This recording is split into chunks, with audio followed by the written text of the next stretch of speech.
dos, uno. Tu veux apprendre une langue étrangère, tu as un niveau B1 minimum, voire encore mieux. Donc tu commences à te sentir à l'aise dans la langue, mais tu n'écoutes toujours pas de podcast. Tu es sur la bonne vidéo. Hola everybody! Donc, vous l'avez compris, on va parler des podcasts dans cette vidéo. Donc, le podcast, c'est quoi? C'est pour qui? Comment? Donc, c'est le but de cette vidéo. Donc, le podcast, c'est simplement, on peut écouter juste de l'audio et souvent de longue durée. C'est des audios qui peuvent aller de genre une demi-heure à 1h30, 2 heures ou plus. Enfin, c'est une durée qui peut être infinie, très longue. Et donc, vous pouvez écouter ça pendant que vous faites une activité. C'est le principe des podcasts. C'est pas comme les vidéos YouTube, c'est vraiment sans les images. Et l'intérêt, c'est que vous pouvez faire n'importe quoi à côté qui ne demande pas trop d'activité mentale. Donc, en gros, vous avez soit une appli de podcast comme Podcast Addict, celle qu'on utilise, ou alors Google Podcast, Apple Podcast, même Spotify. Ouais. Et donc, c'est juste un audio et il n'y a pas de vidéo, quoi. C'est le principe, c'est juste pour pratiquer l'écoute. Et l'avantage de ça, c'est vraiment qu'on peut l'utiliser pendant n'importe quelle activité. Donc, soit pendant qu'on fait son jogging, soit, je sais pas, on mange. Si vous mangez seul, vous pouvez écouter un podcast. Si, pendant que vous courez, vous mangez, il y en a qui écoutent ça pendant qu'ils travaillent. Bon, je sais pas si c'est vraiment une bonne idée, parce que peut-être parce que là, se concentrer, quoi. Mais ça peut être pour toutes les activités pour lesquelles on a tendance à mettre de la musique à la place, en fait. Voilà, c'est ça. Même il y en a pendant le sport, ils mettent des podcasts, donc pourquoi pas. Si c'est un podcast plutôt motivant, genre ça peut marcher. Ouais, vraiment. Ça peut vraiment remplacer toutes les activités. Pendant que vous faites la cuisine ou la vaisselle ou les tâches quotidiennes comme ça, vous faites le ménage, vous pouvez mettre un podcast. Des tâches physiques, quoi. Et donc en gros c'est pour ça, vous pouvez vraiment apprendre des langues mais sans utiliser de votre temps. Ça va vraiment vous prendre aucun temps. Si avant vous faisiez ménage sans musique ou sans rien, là vous pouvez mettre un podcast et ça fait de l'écoute mais vraiment juste bonus. C'est que du bonus. Donc le gros avantage des podcasts. Un autre truc en deuxièmement qui est incroyable, qui est vraiment un avantage des podcasts, c'est un point commun avec les vidéos sur YouTube. C'est que c'est gratuit en fait. C'est gratuit en fait. C'est genre, c'est pas comme un film. Ouais. Et donc si vous êtes toujours pas abonné à Netflix et que vous n'avez rien payé, vous n'avez même pas payé de livre ou quoi que ce soit pour pratiquer, vous avez toujours les podcasts que vous avez pour gratos. C'est gratis. Et donc ça vous met bien, quoi. C'est un bon, je vais dire c'est un bon début. Mais donc ça fait la transition avec la troisième idée, c'est que les podcasts c'est fait pour ceux qui ont vraiment un niveau au minimum B1. Et je pèse mes mots, c'est vraiment B1 et pas. Si vous avez un niveau A2, vous pouvez pas écouter de podcast. C'est pour ça qu'on l'avait dit dans l'introduction du coup. C'est vraiment juste en niveau A2. Destiné aux gens plutôt intermédiaires. Comment on dit upper intermédiaire? Intermédiaire qui commence à être avancé. Voilà, je sais pas comment dire. Donc oui, si vous avez un niveau A2 et que là vous apprenez genre vraiment les bases de la langue, vaut mieux vous tourner vers des applis de vocabulaire pour vraiment commencer à avoir vos premiers mots utiles et regarder des séries. Voilà, mais regardez des séries, vraiment évitez de mettre les titres en français. Ça on l'a déjà dit, mais on répète. Si vous trouvez ça difficile, regardez la série en français ou regardez un résumé et après vous pouvez regarder l'épisode en anglais ou quoi, ou en espagnol, peu importe. Mais vraiment évitez les sites français. De toute façon, on fera des vidéos plus détaillées sur ce sujet, voilà.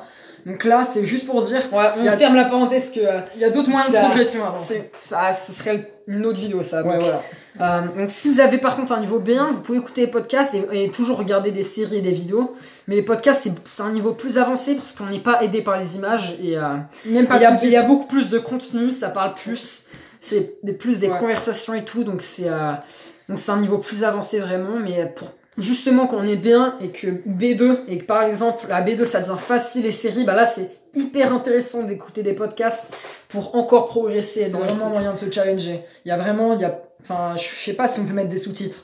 On n'en utilise pas, mais ouais, je sais pas. Je pense pas qu'il y a souvent pas de sous-titres, donc presque jamais en fait. Podcast. Ouais, j'ai cru entendre peut-être qu'on pouvait, mais bon, c'est pas fait pour mettre des sous-titres, clairement. Donc c'est quand même une technique plus avancée, mais c'est vraiment stimulant et ça permet de donner un moyen de progresser rapidement de nouveau quand on a un certain niveau déjà. Voilà. Ok. De plus, si vraiment du coup vous avez déjà un bon niveau B2, vous êtes courant, dans ce cas-là, vous pouvez mettre vous pouvez mettre en accéléré le podcast. Donc pour encore plus challenger votre écoute, vous mettez en 1.25, 1.5, en 2 si vous êtes vraiment des malades. C'est le niveau hardcore. Bah si vous trouvez ça trop facile l'écoute et que vous êtes à l'aise, mettez en x2, ça peut encore plus vous challenger à vraiment développer l'écoute fine et attentive et ça va vraiment juste dépasser vos limites d'écoute et vous surpasser quoi pour progresser. Après ça va être un peu chaud de faire le ménage à côté ou de faire la vaisselle ou ce genre d'activité. C'est le problème. Donc c'est plutôt là, ce serait vraiment une activité. À voir si vous arrivez vous êtes multitâche ou pas, si vous pouvez écouter en x2, mais ça demande de l'attention quand même. Ça peut être utile quand le podcast est pas assez challengeant pour vraiment les gens avancés qui vont plutôt un niveau B2+, voire même C1, mettre en rapide. Et surtout quand ceux qui font les podcasteurs, ils ne parlent trop lentement, ils articulent. Certains articulent énormément. Ouais.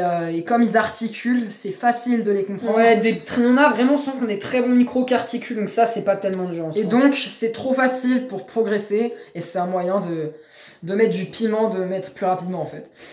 Quatrième idée, c'est que il y a beaucoup de choix. Donc c'est-à-dire que les podcasts, vous avez vraiment pour gratuit, mais des centaines de podcasts disponibles. C'est pas comme les séries Netflix où il y a genre une dizaine de bonnes séries et après les autres sont bof. Les podcasts, vous en avez vraiment autant que vous voulez. Surtout si vous regardez des podcasts en anglais, là c'est vraiment infini les podcasts anglais. Chaque podcast, il peut donner des heures de contenu par semaine. Donc si vous avez une cinquantaine de podcasts, c'est vraiment limité quoi. Si vous pouvez écouter H24 du podcast, vous en aurez vraiment à vie. Parce que c'est vraiment des heures d'écoute, et à l'inverse des vidéos. C'est vraiment... C'est vraiment inépuisable. Si vous passez plusieurs heures par jour dans les transports en commun ou quoi pour écouter des podcasts, eh bien vraiment vous serez jamais à court de contenu quoi. C'est vraiment le truc bien avec les podcasts, un autre avantage. Et ça se rapporte aussi au livre audio, enfin ça se rapporte au livre en quelque sorte. C'est un contenu, bah ça c'est un peu un autre point.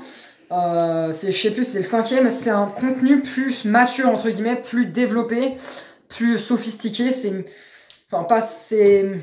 C'est plus développé, c'est plus pour l'apprentissage potentiellement que scroller TikTok et donc ni apprendre des langues ni apprendre rien du tout en fait.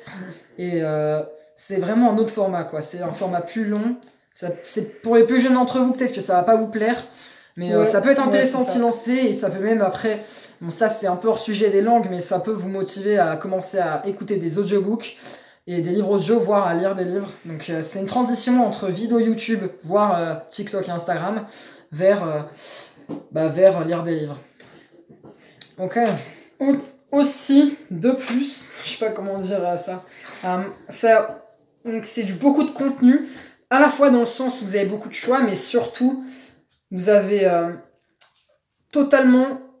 Enfin, le temps est rempli par de la parole, c'est-à-dire qu'il n'y a pas de gros blanc quoi. Dans des séries, peut-être que pendant 5 minutes, il va y avoir une scène d'action ou juste des mouvements de caméra et des images, des explosions, je sais pas quoi, ou une musique de fond. Alors que dans les podcasts, c'est vraiment du full contenu, c'est des discussions où ça détonne de la parole, genre...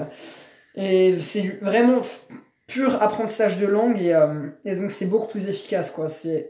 Tout le temps est rempli par de la parole et des conversations. Ça débite plus à la minute en fait.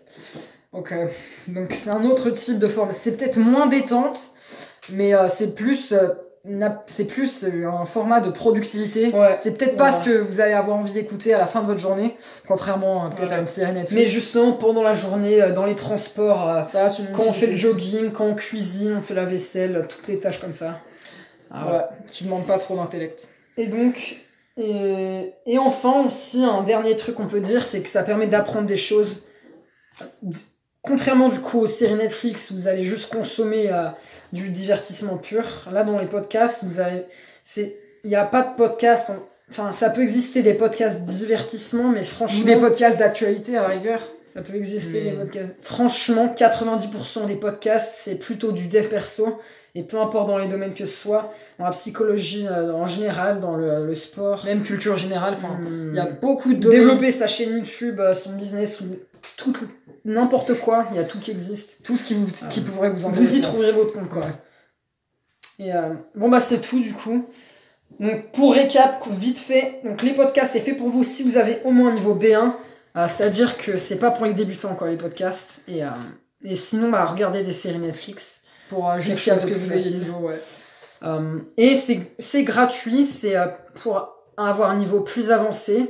Ça permet d'apprendre des choses et surtout ça ne prend aucun temps parce que vous pouvez faire écouter les podcasts pendant que vous faites une autre activité. Voilà, donc là c'est en gros les gros avantages. Donc là, si on vous a pas convaincu, je sais pas comment on peut faire parce que bah voilà quoi. C'est plutôt pas dégueu quoi. Donc bon, si vous avez, si vous pouvez suivre et ça c'est une autre histoire. Mais vous pouvez vite progresser avec comme on l'a déjà dit, avec des activités plus accessibles comme les séries. Puis après vous pouvez passer au podcast. Voilà. Ok, on est bon pour cette vidéo. On publie du coup, merci de nous avoir écoutés. On publie des vidéos chaque semaine, tous les dimanches soirs. Bon bah, on se capte pour la prochaine fois. Voilà, j'ai rien à ajouter. Allez, ciao.